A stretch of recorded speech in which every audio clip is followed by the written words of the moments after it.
Hello, and again, welcome to Bit Depth. I'm Santiago Ramones. Across from me is... KaDee Bramlett. How do we know each other? Well, I met you in my music theory and oral skills I think so, classes. yeah. What year was that? 2013? Okay, I was going to guess 12, so I was pretty close. Yeah. So in those classes where we talked about fundamentals of music and basic ear training and stuff like that, I guess you were a freshman? Mm-hmm. Okay, didn't have much college coming in at that point. And then was it a semester or two? I don't remember how many semesters we were together. I did all theory 1 through 4 and oral skills 1 through 4 and piano 1 through 4. So great. So then it must have been your whole freshman year. Yeah. So yeah. So what do you do? Or out of the many things that you do, which of these things, or list all of them, sure. Okay. Well, my day job, I guess, is teaching at UCO in Edmond, where I teach music theory 1 and 2, oral skills 1 and 2, and applied oboe. And then whatever other random thing comes up. Occasionally, I've coached chamber music groups. I serve on committees because in the university, amongst faculty and staff, shared governance is a really important part of the way we do things. So we try to organize, and as much as it can slow things down, usually it's all for the best to do that kind of work. And I've been serving on faculty senate for almost 4 years now, and I'm term limited at the end of this semester, so I'll have to take a break at that point. But that's been really fulfilling work to get to meet faculty from other areas across campus and write proposals and resolutions that, represent the faculty. The faculty association is the term they use for that. So I do that, and I've been the chair of a committee on that for 3 years now, so that has taken some time. What else do I do on campus? Obviously do office hours and serve in that way to make sure that the students are getting what they need, and play in a couple of chamber music groups with faculty members. And so my work at UCO keeps me pretty busy. I used to teach private lessons outside of the university, especially when I was working adjunct at UCO to supplement my income and that kind of thing.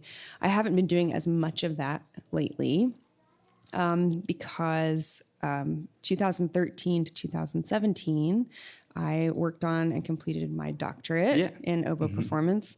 And so that took me out of the kind of teaching private lessons off campus.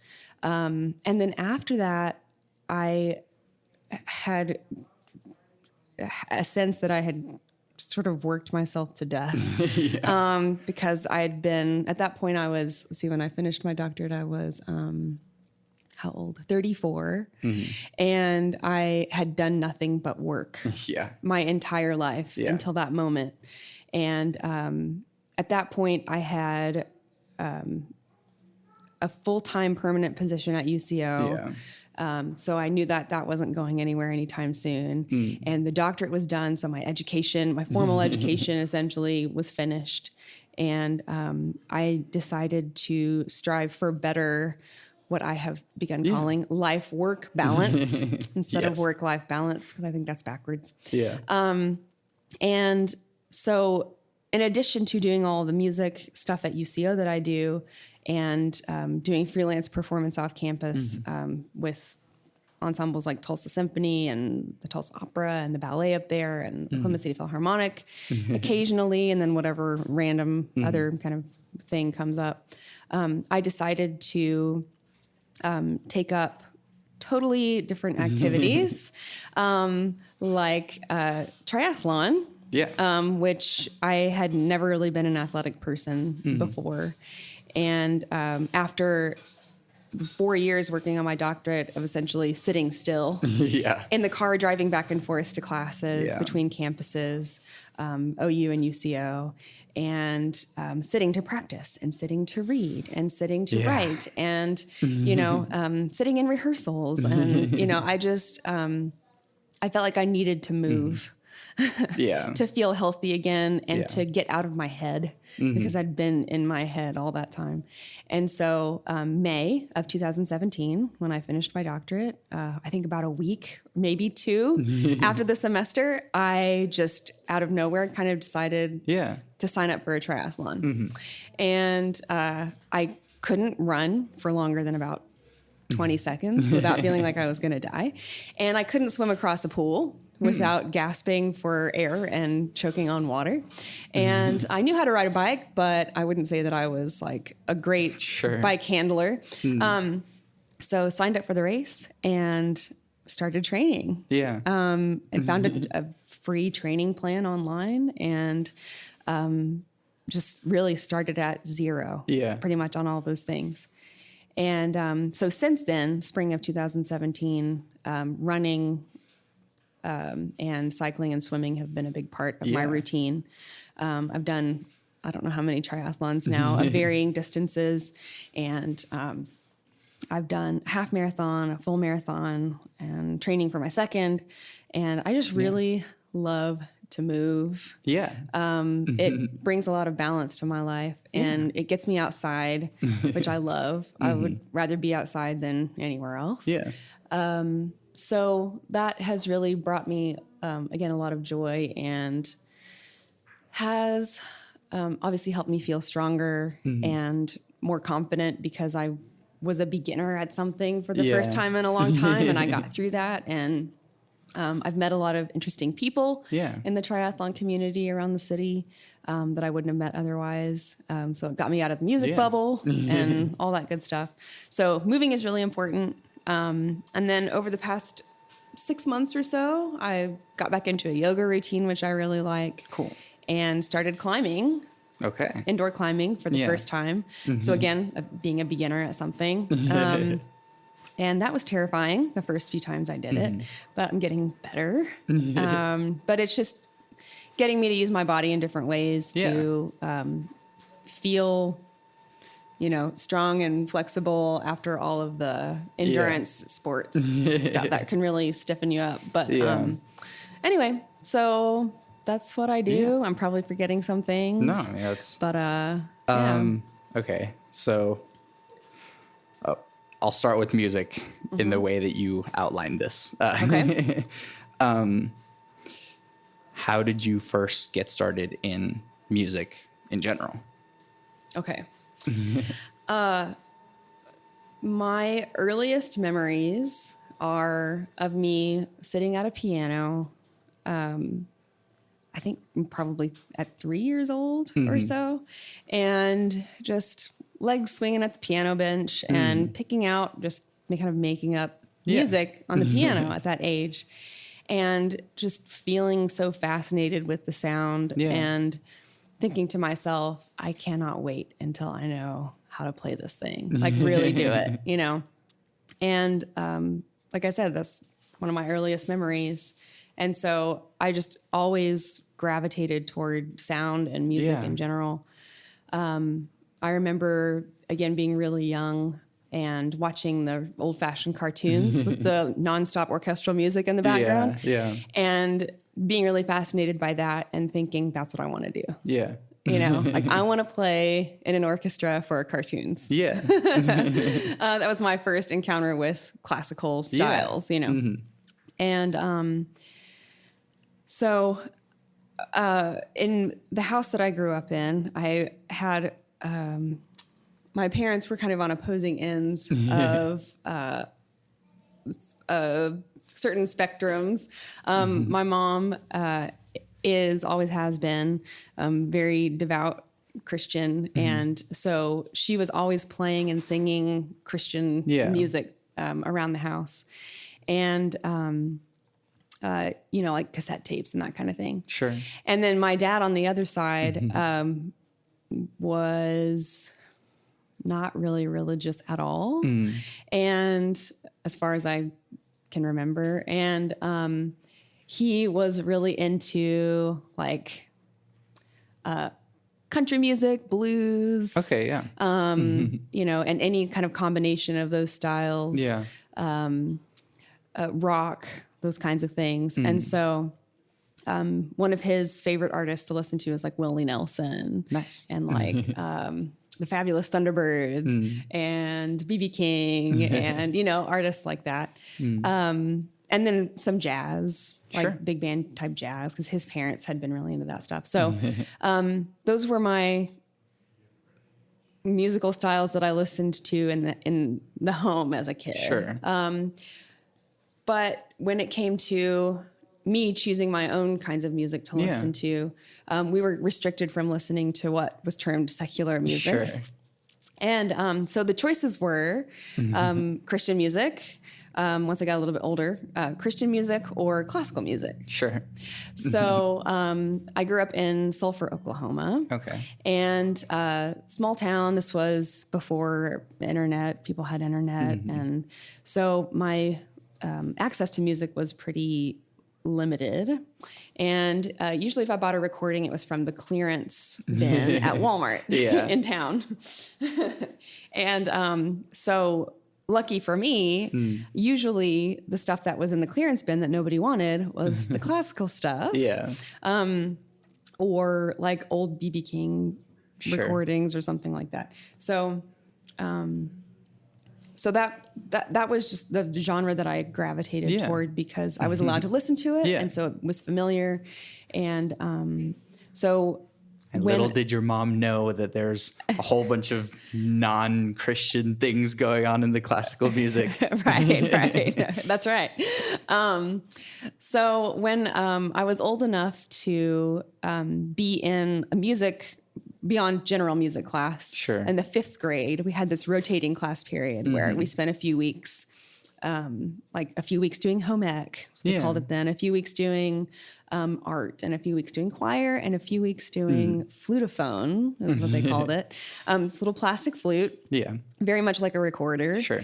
So kind of an indestructible thing you can put in the dishwasher if you needed to, and really cheap. And I remember being so excited for that class. Yeah.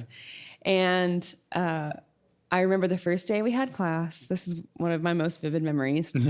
And we learned Merrily We Roll Along. Yeah.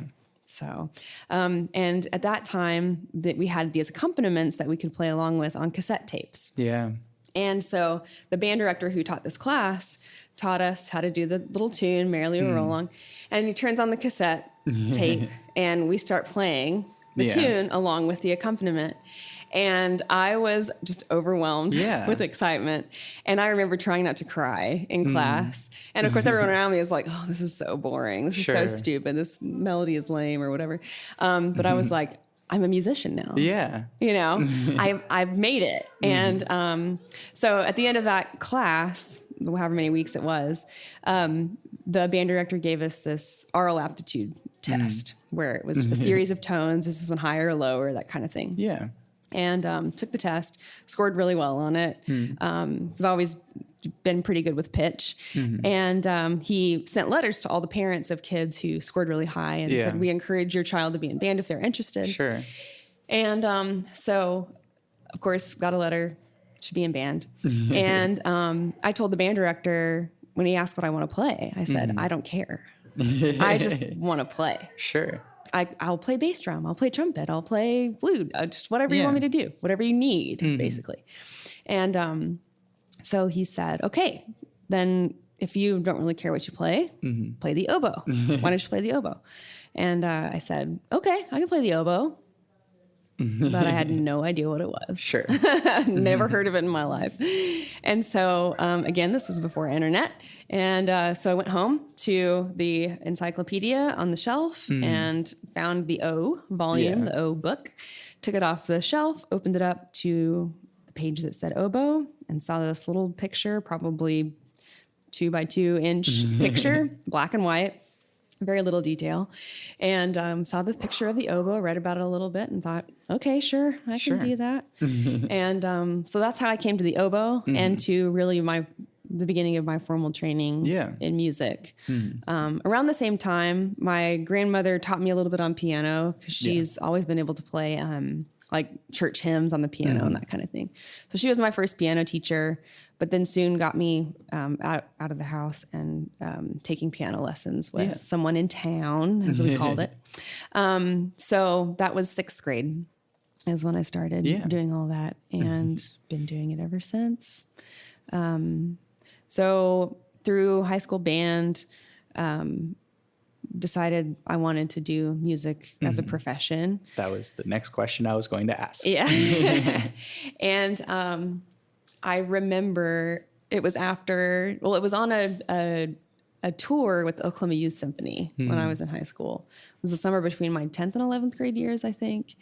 And we went to the British Isles, and we played several concerts and spent some time in England and Scotland and Ireland. And on that trip, I had some really meaningful musical experiences with, people that I enjoyed playing with. And I thought, this is what I want to do. Yeah. It was just too amazing. And I remember telling my mom the first time that I wanted to be a professional musician. That's what I wanted to do. And I remember the look on her face. She looked at me wide-eyed, her jaw dropped. She said, well, what are you going to do for a living? Yeah. She was really concerned. And I just thought, well, I'll teach music. I'll play music. Sure. Like I'll do music. I don't know. Yeah.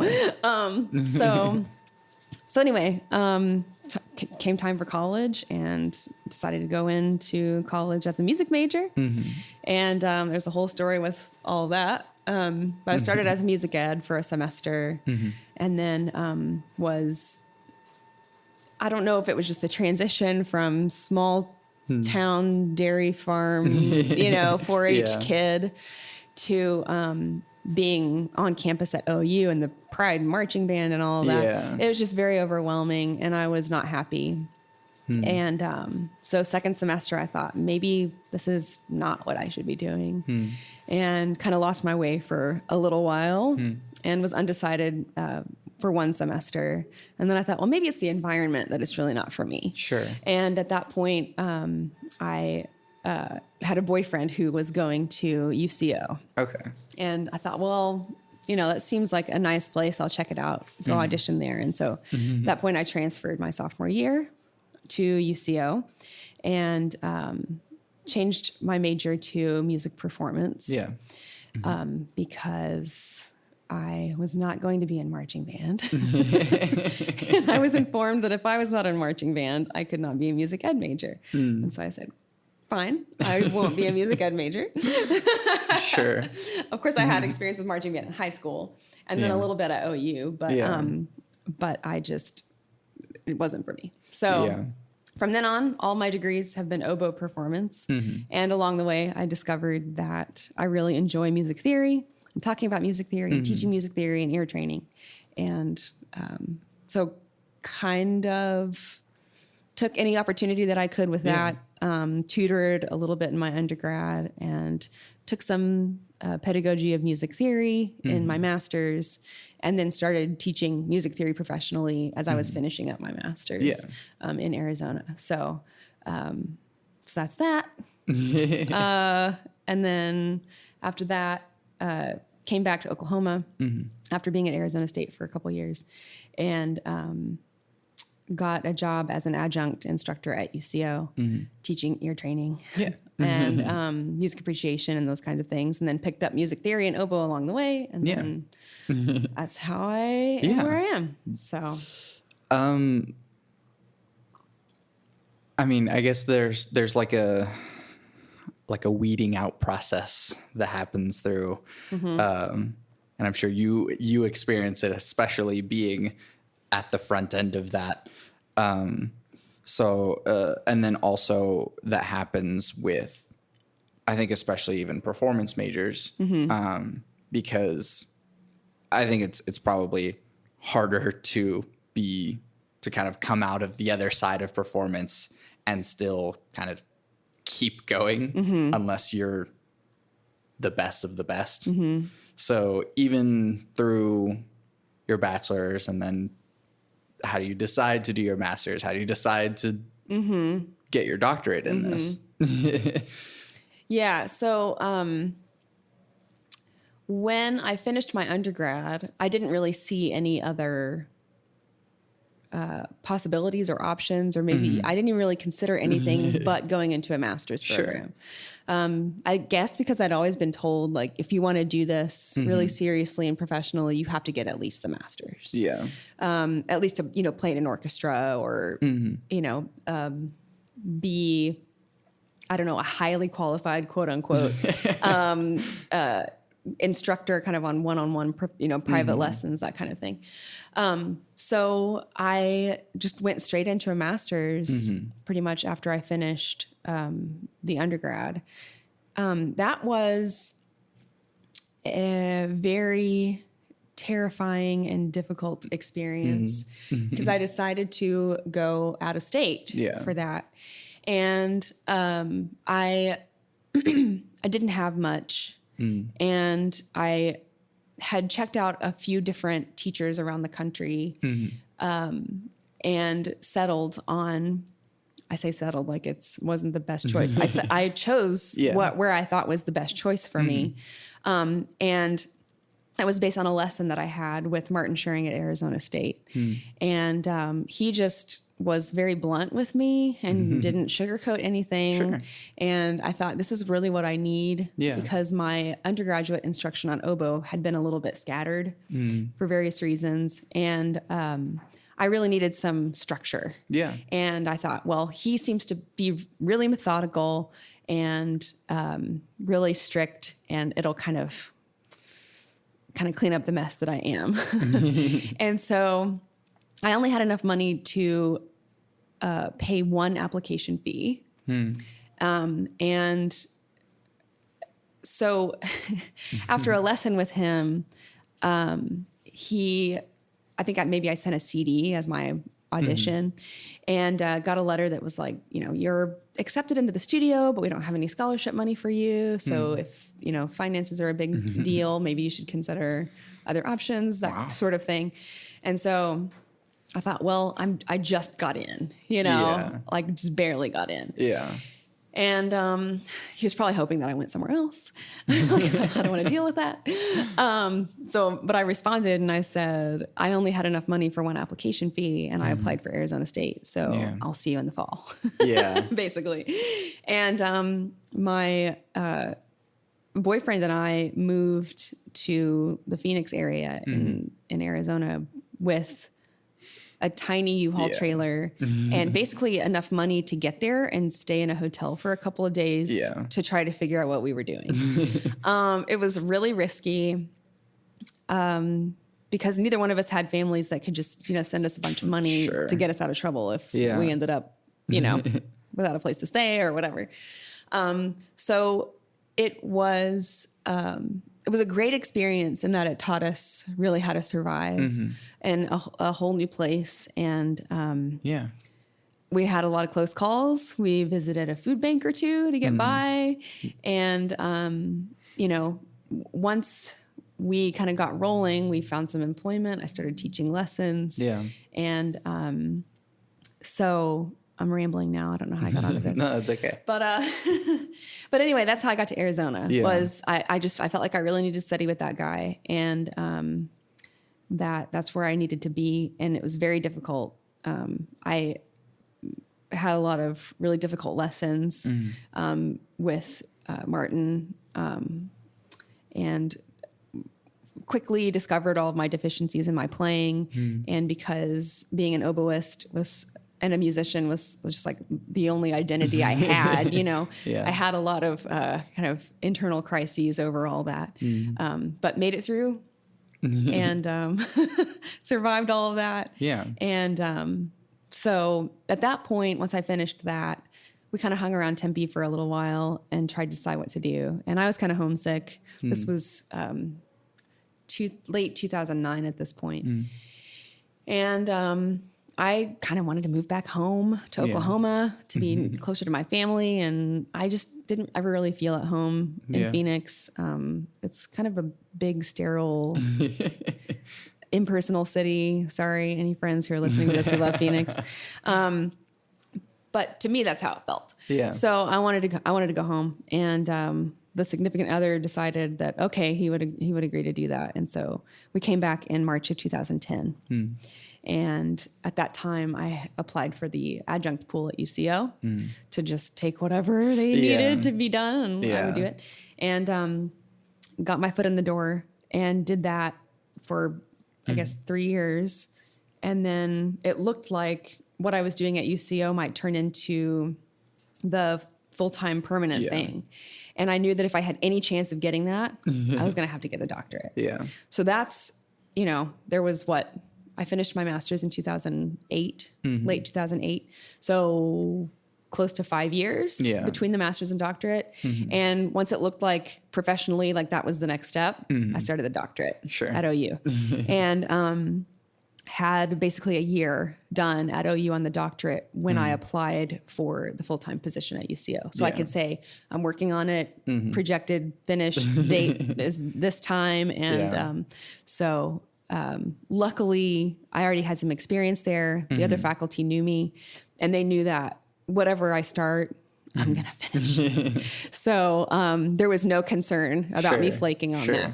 And I just kept my head down for 4 years and finished it. And then at that point was eligible really to stay on full time. And so I wasn't sure at first if I was going to get the doctorate. That was the one that was the question mark for me. Because it's such an investment, and if you're not quite sure it's going to pay off, or if you don't want to be involved in academia or really go in that direction, you don't really have to have it unless you just really want it. And that's great too, So, I remember when I was applying for that permanent position, whoever got it was basically going to have the job that I had been doing for the last 3 years. Sure.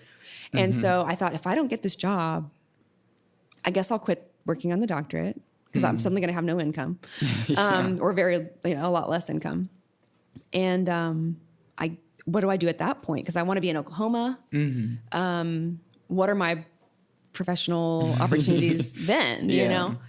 Sure, freelance, teach lessons, whatever. Or maybe I just go a totally different direction and sell my car and get a job at Starbucks down the street and just walk back and forth to work and then reevaluate everything. And so that was very stressful. Yeah. But it all worked out. Sure. So, I guess I should ask every person with a doctorate, what was your dissertation over? Okay. You don't have to explain the entire thing because that would be a whole other. The title is long enough. Yes. Everyone will be asleep by the time I get through the title.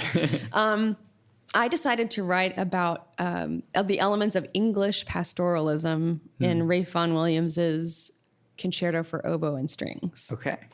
So, short version is everyone kind of throws around the term pastoral in, certain situations we're talking about music. Yeah. And everyone kind of nods and goes, oh yes, it's pastoral. I hear it. I know what you're talking about. But if you ask anyone to really dig much deeper than that, it's like, well, what makes it pastoral? Can you tell me? And so the oboe is often associated with pastoral music. Yeah. And it appears in music that people would call pastoral. And so I thought, I really want to dig into this and figure out what is it that makes people think pastoral when they hear something specific in a piece of music. And why is the oboe associated with that? And then specifically, I looked at the style of English pastoralism, which is its own flavor of pastoralism. So anyway, did kind of a study of all that and picked apart the score and, so you can find it online. Yeah. I should ask why, but I need to get on to the other questions. Okay. So. I'm too long-winded, I guess. No, it's okay. But it's nice because you have a through line with everything. Okay.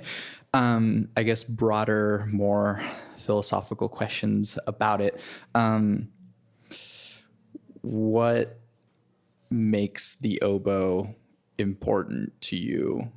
And I mean, obviously you didn't exactly choose it. It kind of happened upon you, but you also stuck with it. So why oboe then? Okay. That's a great question. Because as you know, not many people play it. Yeah. And the reason is because there are many challenges. Yeah. And many things can go wrong when learning how to play the instrument. So much can go wrong. So yes, the oboe kind of found me, for lack of a better way to explain it. And the reason that I stuck with it is because, as I said earlier, I'm not really one to quit things. Sure. And I love music so much, and talking about music and thinking about it and playing it and all those kinds of things, that it just became my tool for being a musician. And as difficult as it has been and still is to play, it's like a personality trait that led me to stick with it. It was just, I'm just not going to give up. And so it's like every day is kind of a fight with it. Sure. But it's maybe turned into less struggle on a regular basis over the years. Because I've been playing for how many years now? I tried to think of this earlier today when I was talking to someone. 25 years. Sure. So I think maybe I'm figuring it out. But yeah, I think it's just personality. The kind of personality that does best with oboe is, do you like challenge? Are you really good at problem solving? Are you really good at managing yourself in kind of a survival mode? Are you good with your hands? Crafting, because we have to learn to make our own reeds, which means you have to, learn how to sharpen a knife and, it's kind of like woodworking, really, in a lot of ways. Extra musical skills that don't really have anything to do with music at all. Right. But that can make or break your success on a daily basis. Yeah. So yeah, it's, I guess, just being stubborn. Yeah. Is the short version of the story. Sure. What's your favorite thing about the oboe? Well, when I first started playing it, when I was in middle school, my favorite thing about it was that it was unique. Is unique. People don't really know what it is. It's I'm not like lost in a sea of clarinet players or so that everyone needs an oboe player. Right. So it was like, it felt cool at first, in like the nerdiest sense. So that's what I liked about it originally. What do I like about it now? I don't even really know what to say. With my work at UCO, I'm often teaching people who are picking up the oboe for the first time because maybe they've always been a saxophone player or clarinet player or something like that. And they're really interested. They want to learn to double for, professional reasons or just out of curiosity. Yeah. And so I've got a lot of really enthusiastic students right now who play at kind of a beginning to intermediate level. And just being able to share with them all the quirks and the tricks and the secrets and the, common problems and how to survive this or that. That's really fun. Yeah. For me personally, I guess what I hate about it is what I also kind of like about it, which is the challenge. I really like to struggle and suffer for some reason. It's the triathlons and the marathons and everything. Yeah. So, it's definitely a love-hate. Sure. I think that completely makes sense, though. You're a composer. You know what I'm talking about. Yes.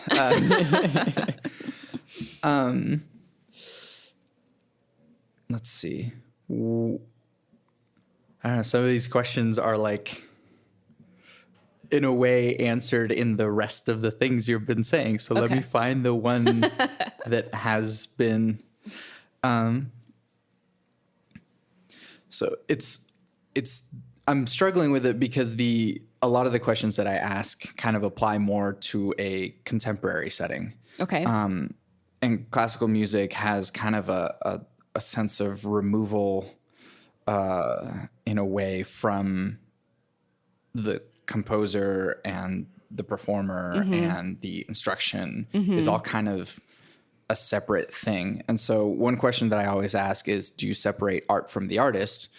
But it feels as though in classical music, they're pretty separate anyways. But still, do you separate art from the artist?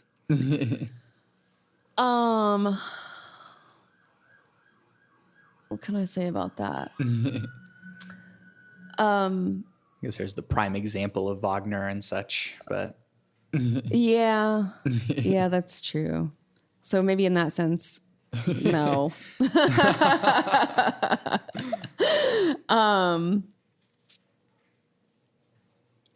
I don't know. I'm not really sure how to answer that question. I mean, if you think about it, each work of art really has its own unique traits, right? That could only come from that artist's experience and thoughts and talents. And so in a way, it is a reflection of that person. That's if they're creating the art for their own self-expression or the art for art's sake. Yeah. Right? Just because I have this feeling and this thought and this idea and I want to share it. I want to get it out of my head or my gut and out there. And then whatever happens, just because I'm like compelled to create this thing. So in that case, it's, I think, difficult to separate the art from the artist. If one is creating art for more like commercial reasons, then it serves a different purpose. And so I could certainly create a piece of music or give a performance that I don't personally identify with in really any way. But it's because it's something that someone else wants or it's something that I want to sell. Right. And while there may be things that I like about it, it might not feel like me. If that makes sense. So I think maybe it depends on the intention with which the art was created. No, never really thought about that too much.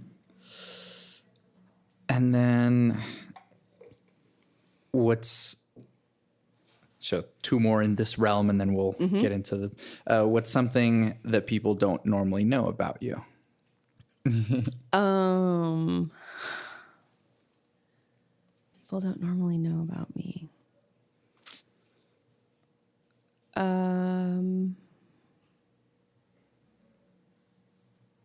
Gosh. I know myself so well, it's hard to know.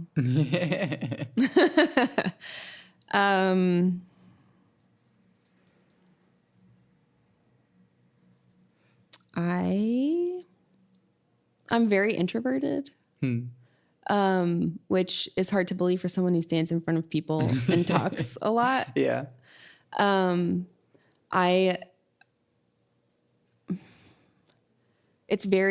takes a lot of energy for me to interact with people. And it's not all bad, right? But it is very exhausting. So I need a lot of time to myself, just to kind of zone out. Which I think maybe why I like the triathlon stuff. Because a lot of that is done alone, you know, the training and like you can't exactly do a marathon with someone because everyone's pace is different. That's right. Right. And I don't typically do my own training in groups, you know, like some people do like training groups through various organizations and that kind of thing. But I just really like to get out and run by myself. I really enjoy swimming laps for the reason that like my face is in the water and like no one can talk to me. I can't talk to anyone and it's very rhythmic in nature. And so I really do like my alone time and my space. And I've gone through periods of my life when I did have a lot of social anxiety and that it could actually like trigger migraines for me to have to get out and meet new people and that kind of thing. So I'm not in that place right now. But yeah, I really need to be by myself a lot. So, and I don't really like to be the center of attention in a group, which again is funny for someone who stands in front of groups of people and talks a lot.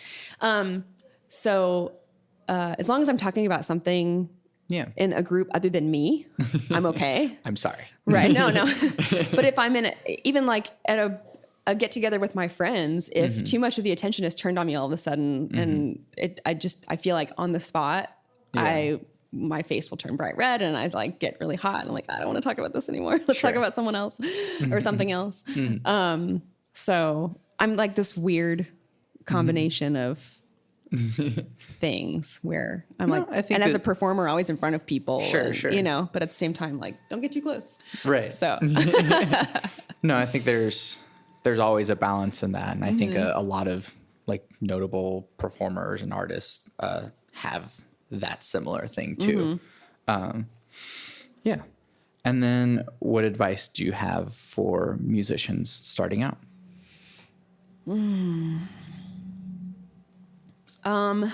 This is a common bit of advice that the faculty at UCO give to students who are thinking about becoming musicians. And it's, if you cannot imagine yourself doing anything else in the world, then this is what you should be doing. Yeah. If you think you would be happy doing anything else and still kind of doing music for fun on the side, then consider that other thing. Yeah. Because it's so hard. Yeah. It's so hard. There's so much pressure, and it's not the most lucrative thing to do. So making a living can be really difficult. And you just got to be hustling all the time, you know, to make ends meet in a lot of cases. So that's really important. It's just got to be that thing that you're compelled to do. There's just like, what else can I do? I can't do anything else but music. Then great, you're in the right place. Yeah. Beyond that, this is all assuming that, you know, you're practicing and learning your fundamentals and all that kind of thing. If you are just like mediocre at what you do, whether it's performing or teaching or whatever, the rest of it that leads to success is, you know, are you dependable? Do you show up on time? Are you prepared? Are you nice? Yeah. Right? Like, are you easy to work with? Are you good at collaborating with people? Yeah. If you're just like nice and show up on time and you're prepared, like you're going to be okay. Yeah. You're going to make it. But you'd be surprised how many people can't do that. So it's really basic stuff, you know? Yeah. Practice, show up on time, be nice, be prepared. Yeah. So those are the biggest pieces of advice that I can give. Yeah. All right. Changing gears, and there's no good way to transition into it. Okay. What is the role of spirituality or religion in your life? Okay. I need to drink a tea for this one. Right. So, if I were forced to choose a religious path or philosophical path, I would choose Buddhism. Cool. So that's the way of thinking that most resonates with me. Yeah. And I didn't discover it until I was, what age? I must have been 24 or so. I'd heard of it before, but never really looked into it, never really thought about it. As I said earlier, I was raised Christian. Yeah. And I was raised most of my life in one of those charismatic type churches, not Pentecostal, but a lot of similarities. And I remember once I got to around like 13 or so, it didn't really make a lot of sense to me. Sure. And went through a period in my life when I was trying to figure all that out. Because, I mean, 13, what do you know at 13? Right. I knew that I didn't like it and that it didn't feel good to me. Yeah. And over the years, until I got closer to graduating high school and becoming an adult, I got further and further away from all that. Yeah. But I was always still required to attend church multiple times a week. And so I did a lot of just kind of observing of all of that. And I didn't decide that I liked it anymore. And then through my undergrad, I would say that I didn't really have any sort of religious or spiritual life. It was really just survival I think, at that point. I went through a lot all through my childhood. My dad was a drug addict, heroin addict, and meth addict, and general abuser of any sort of substance he could consume. And so that caused a lot of issues, you know. So that just kind of makes things dark. So sometimes it's hard to think about like self-actualization and fulfillment. And for some people, I mean, some people obviously are drawn closer to spiritual life in those situations.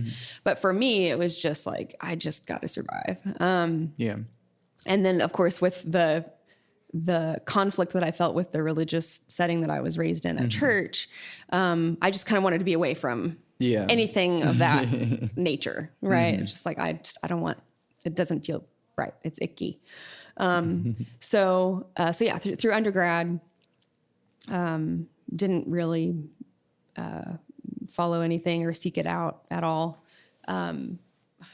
Other things that made life difficult, which again put me in survival mode, is that I was like married and divorced. 20, I was married. 21, I was divorced.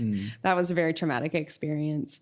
And so again, just kind of like, I've just got like, where am I going to live? And, you know, how am I going to pay my rent and all that kind of thing. And then of course, through all the difficulty that came with moving to Arizona, because when I was 24, when I discovered Buddhism, I, you know, was far away from home and things were really difficult and all that. And I was going through a lot of mental illness issues, anxiety and depression and, the identity crisis I was talking about earlier with, you know, feeling like I wasn't good at my instrument and like all the growing pains that came along with that. And been through a lot of counseling, which maybe was my, it kind of took the place of some religious practices and, you know, seeking out that kind of help. So, but I remember I was just, I don't know what I was doing, just kind of Googling around or something. And I stumbled upon an excerpt of a lecture by Alan Watts, who you probably know. Have you heard of Alan Watts before? Rings a bell. East-West philosopher, really like famous and popular in kind of the mid 20th century.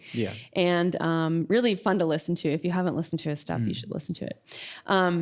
And he was just like talking all this sense, you know, but talking about Eastern philosophy in a way that would make sense to Westerners.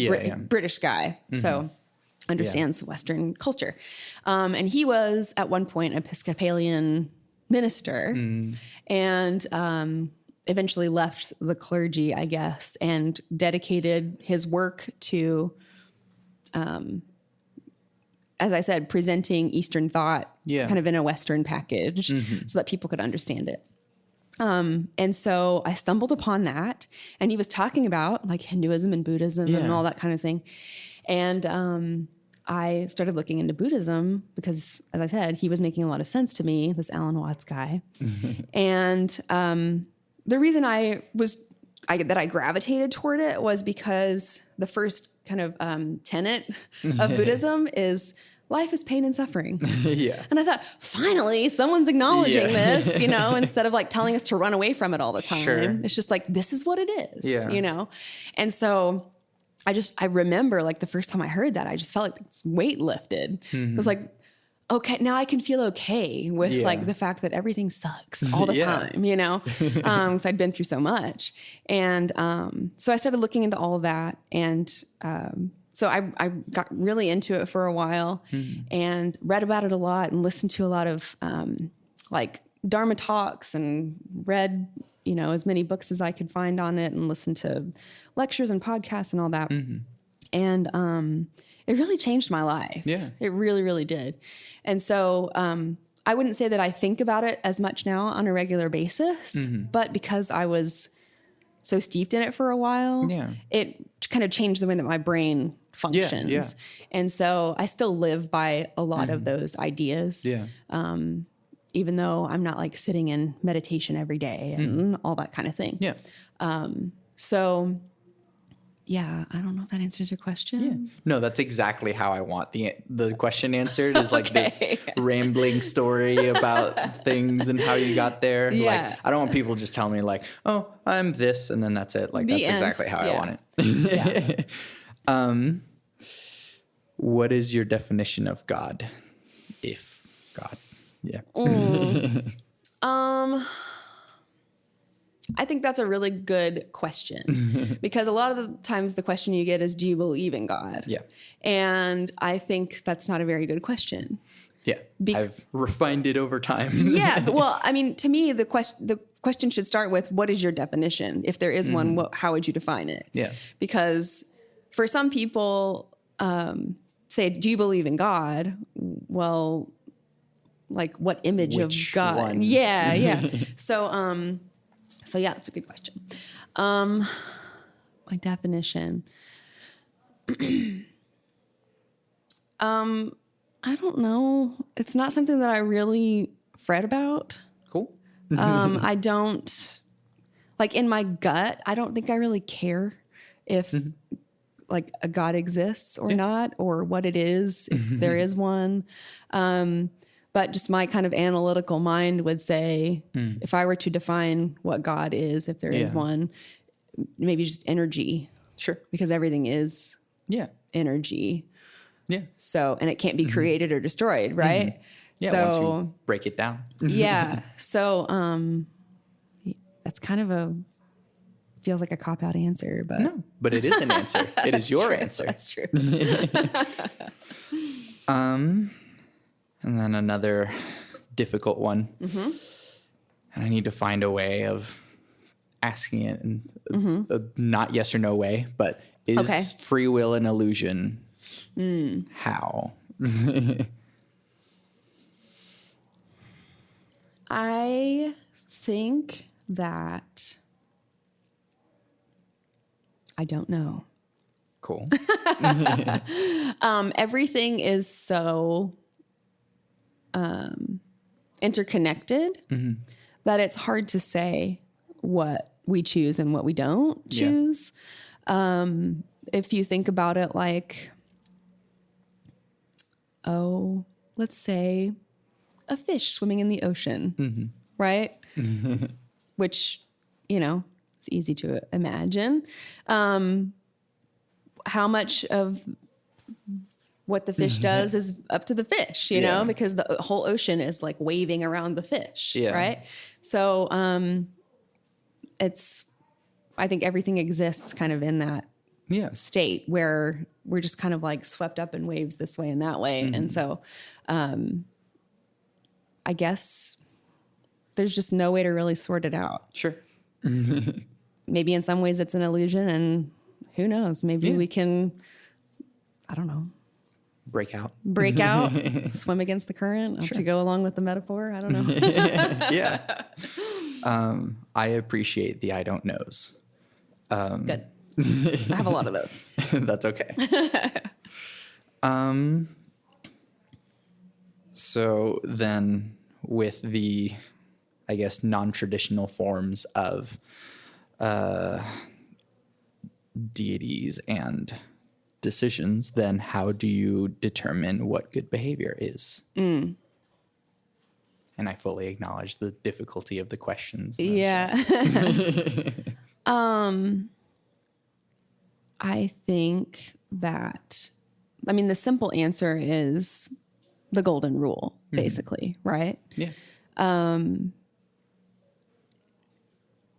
So in my own life, I try to, I don't even know if I would say I try to. It's just where I always start. Sure. With trying to see a situation from as many angles as possible. Yeah. And I choose the thing that makes me feel most at peace. Yeah. And so that to me is how I decide what is right or wrong. Yeah. And sometimes along the way, getting to peace can create some conflict and some upset and that kind of thing. Yeah. But it's how I make most of my decisions. I mean, even the little ones, like, you know, what I eat and how I interact with people, even if I don't know who they are. And, you know, it's just what makes me feel good. What do I think would create some peace or positive energy, just so that it's really selfish. So I don't have to carry around the guilt, you know? So anyway, for me, that's the answer. Yeah. It's what makes me feel most at peace. Sure. So, Yeah, I like that a lot. How do we reduce the division? I'm also realizing, well, over time, I'm kind of realizing that the question is predicated on the fact that maybe you want to reduce the division, but that's the assumption in the question.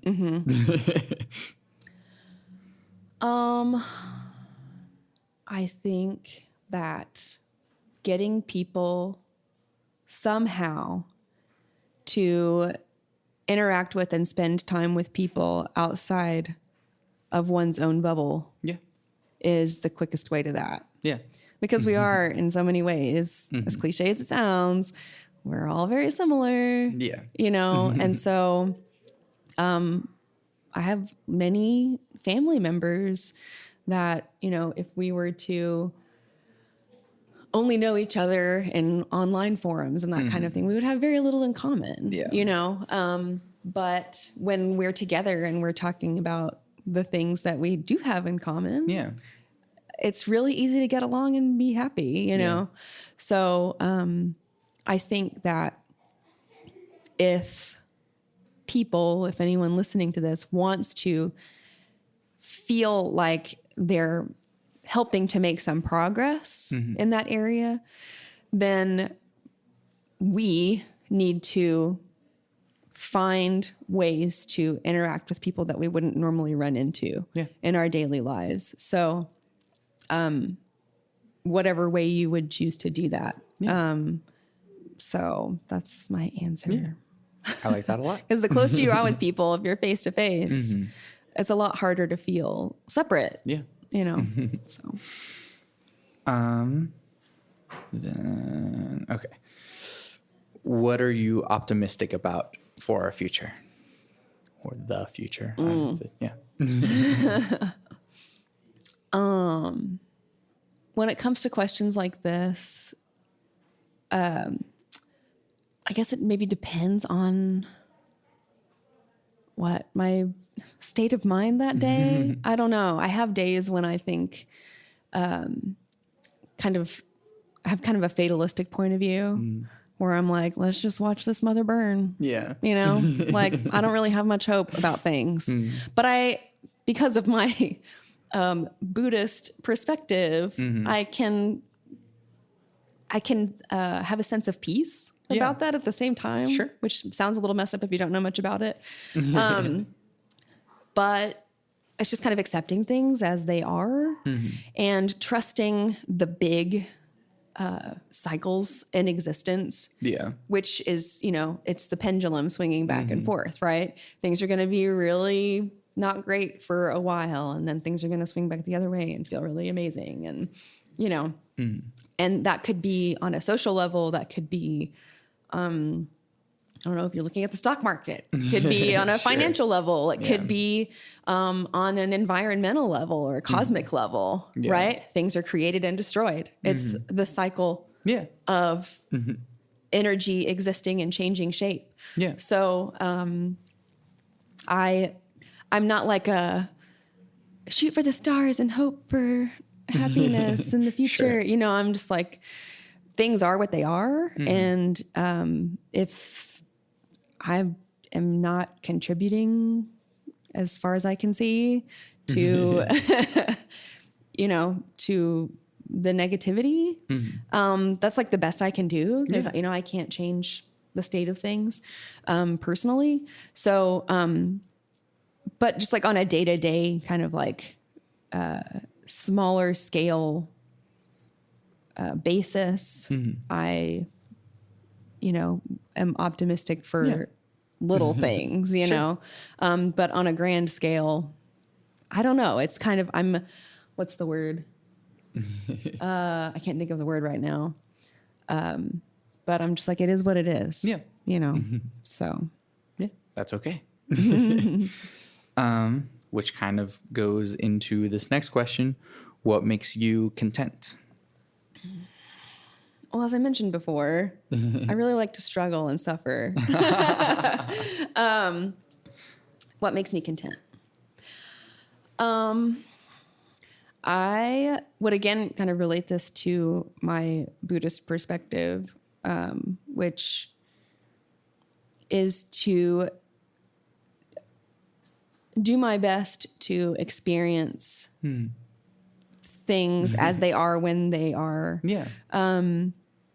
Whether it's a good day or a bad day, or the weather's nice or it's not, or whatever. Trying to take moments here and there when I just stop and notice what's happening, or try to really enjoy the taste of my food. Yeah. At a meal, the little pleasures, for lack of a better way of putting it, those make me content. I'm kind of a minimalist, and so I keep things as simple as possible in my daily life.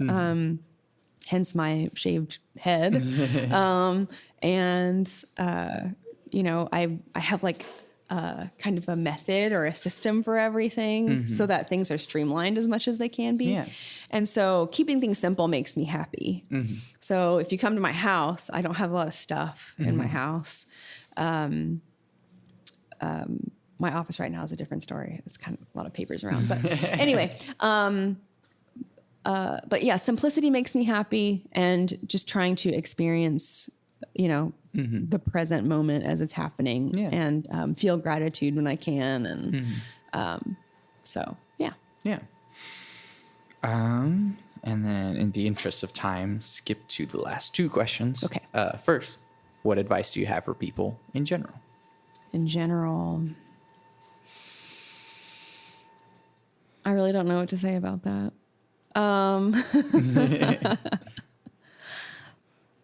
Maybe just like everybody just calm down. Yeah. Yeah. Just calm down. I've gotten that one before. Okay. So I'm not the only one who's thought it. Yeah. Just like take it easy. We're all gonna, explode in flames or whatever eventually anyway. So it's just like, try to enjoy the ride while it's happening. Yeah. Yeah. And then most importantly, cake or pie?